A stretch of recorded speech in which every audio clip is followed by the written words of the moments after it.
नमस्कार, खबर समय जगत में आपका स्वागत है। मैं हूं आपके साथ अंकिता और आइए अब खबरें देखते हैं विस्तार से। पांडुना विश्व हिंदू परिषद दल शाखा पांडुना के द्वारा अजय देव शर्मा जिला कलेक्टर महोदय के नाम से ज्ञापन सौंपा गया। हस्ताक्षर युक्त ज्ञापन में भी बजरंग दल ने 7 मांग की है। 1, नगर में स्थित प्रमुख चौराहा पर ट्रैफिक सिग्नल हो। 2, विद्यालय के निर्धारित समय पर यातायात की व्यवस्था के संबंध में। 3, तहसील कार्यालय में कई वर्षों से पदस्थ लिपिक कर्मचारियों को अनियंत्रित स्थानांतरित किए जाए। 4, तहसील कार्यालय में पेश किए गए आवेदनों पर तत्काल कार्रवाई कर निर्धारित समय सीमा पर देने के संबंध में। 5, नगर से अवैध रेत डंपर माफियों के आवागमन से नगर के मुख्य सड़कों पर गड्ढे गिर रहे हैं। मापदंड से अधिक रेत का परिवहन किया जा रहा है, जिससे नगर में दुर्घटनाएं घटित हो रही हैं। नगर से अधिक स्पीड से दौड़ने वाले परिवहन पर रोक लगाई जाए। 6, क्षेत्र के प्रमुख ग्रामों से खुलेआम गोवंश तस्करी भारी मात्रा में की जा रही है, उस पर रोक लगाई जाए। 7, नगर में चल रहे गुटखा, तंबाकू, सिगरेट के अवैध रूप से संचालन करने वाले दुकानदारों पर कार्रवाई की जाए। ज्ञापन देते समय चेतन सुरजू से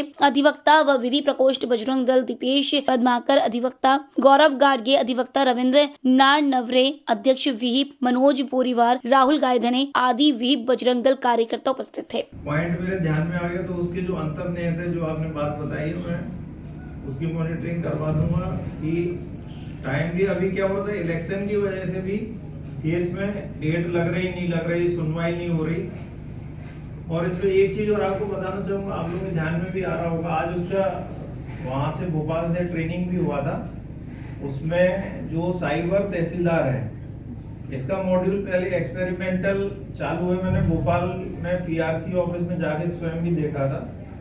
तो उसमें क्या होता है कि जैसे ही रजिस्ट्री होती है तो वो ऑटोमेटिक ऑनलाइन चला जाता है। पहले हार्ड कॉपी में आता था और ऑनलाइन होने के बाद वो संबंधित जो क्षेत्रीय तहसीलदार है उसके पास इस्ताहार के लिए पहुंचता है, और इस्ताहार हो जाने के बाद यदि आपत्ति नहीं आई तो वो नामांतरण ऑटोमेटिक क्लिक दबाने से कर देते हैं। तो वो जो व्यवस्था है, अब वो व्यवस्था पूरे प्रदेश में लागू होने वाली है। कल भी, मतलब आज भी उसकी ट्रेनिंग थी, कल भी एक ट्रेनिंग 1 घंटे की 10 बजे से 11 बजे उसमें रहेगी।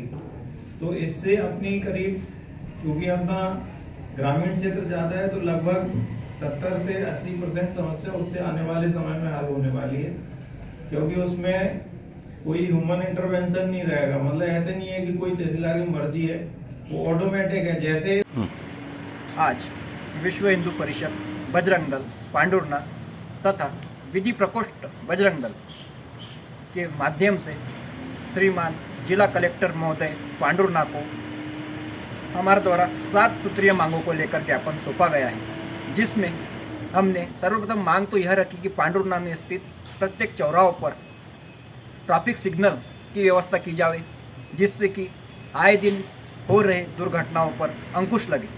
इसी प्रकार हमने दूसरी मांग कलेक्टर महोदय जी से यह रखी कि शालेय छुट्टी और शाला लगने के समय जो स्कूली छात्र छात्राएं होते हैं, इनको भी भारी ट्रैफिक का सामना करना पड़ना होता है। ऐसी स्थिति में भी भविष्य में उनके साथ में कोई दुर्घटना घटित न हो, इस पर भी लगाम लगाने हेतु आज कलेक्टर महोदय जी को हमारे द्वारा ज्ञापन सौंपा गया। हमारी तीसरी मांग कलेक्टर महोदय जी से यह रही कि पांडुरना में कई वर्षों से जो तहसील कार्यालय पांडुरना है, यहाँ पे कई वर्षों से बाबू कर्मचारियों का एक ही कुर्सी पर आसीन होकर बैठे हुए, ये इतने अधिक हो चुके हैं आज के डेट में कि पक्षकार वर्ग जो पीड़ित होकर आते हैं उनको सही ढंग से इनके माध्यम से न्याय नहीं मिल पा रहा है। इसलिए हमारी तीसरी मांग भी यही रही कि इनको यहाँ से दूसरे जगह पदस्थापना की जाए तथा यहाँ पे नवीन लोगों की भर्ती की जाए।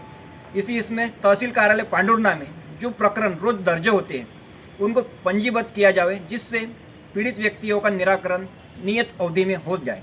हमारी चौथी मांग माननीय कलेक्टर महोदय से यह रही कि पांडुरना के भीतर आए दिन चल रहे खनिज रेत के वाहन डंपर को, जो कि अपना निर्धारित क्षमता से अधिक रेतों का परिवहन कर रहे हैं, जो कि नियमों से है, तो उनके ऊपर थोड़ा सख्ती बरते। और जो नियम विपरीत कार्य कर रहे हैं, जैसे हो क्या रहा है पांडुरना नगर क्षेत्र में, ये नियमों से ऊपर जो पट्टी रहती है उसके तक रेत भर के लेके जाते हैं, और जो ब्रेकर्स आते हैं और इससे या तो सड़क में गड्ढे पड़ रहे हैं और जो रेत नीचे गिर रही है उससे जो वाहन चलते हैं वो ग्रसित हो रहे हैं। ऐसी स्थिति में इसके ऊपर भी लगाम लगाना अति आवश्यक है। इस ओर भी हमने माननीय कलेक्टर महोदय जी का ध्यान आकर्षित करा। उसी प्रकार पांडुर्ना क्षेत्र में चल रहे गुटखा, तंबाकू, सिगरेट के अवैध रूप से संचालन पर रोक लगाई जावे। इस प्रकार हमने माननीय कलेक्टर महोदय जी को ज्ञापन सौंपा है, जिस पर माननीय कलेक्टर महोदय जी द्वारा प्रतिक्रिया देते हुए हमें आश्वस्त कराया गया है कि जल्द से जल्द इस पर ध्यान दिया जाएगा तथा काफ़ी जल्द हम लोगों को रिजल्ट देखने को मिलेगा। इसी और गौवंश तस्करी का भी हमने माननीय महोदय जी को ज्ञात कराया कि क्षेत्र में आए दिन गौवंश तस्करी हो रही है और बहुत से जगह पे मतलब गौवंश के अंश पाए जा रहे हैं। इस माध्यम ऐसी घटना से भी पांडुर्ना क्षेत्र बहुत आहत है। इस ओर भी माननीय न्यायालय का हमने ध्यान आकृष्ट कराया है। इसी ओर कलेक्टर महोदय ने हमें आश्वस्त किया है, इसलिए हम उनका आभार व्यक्त करते हैं तथा पांडुर्ना वासियों को तथा हमारे संगठन और हिंदू समाज को खुशी तब होगी जब इस पर काफ़ी जल्द, जैसा माननीय महोदय ने हमें आश्वस्त कराया है, निर्णय लेंगे। 2 शब्द हम समाप्त करते हैं। विहिप बजरंग दल में आपका पद क्या है? मेरा विहिप बजरंग दल से मैं प्रखंड संयोजक हूँ और विधि प्रकोष्ठ से भी मैं संभाल रहा हूँ कार्यभार। आपका नाम? मेरा नाम चेतन सुरजू से, पांडुर्ना से। पांडुर्ना से खबर समय जगत के लिए देवेंद्र खुरसंगी की रिपोर्ट।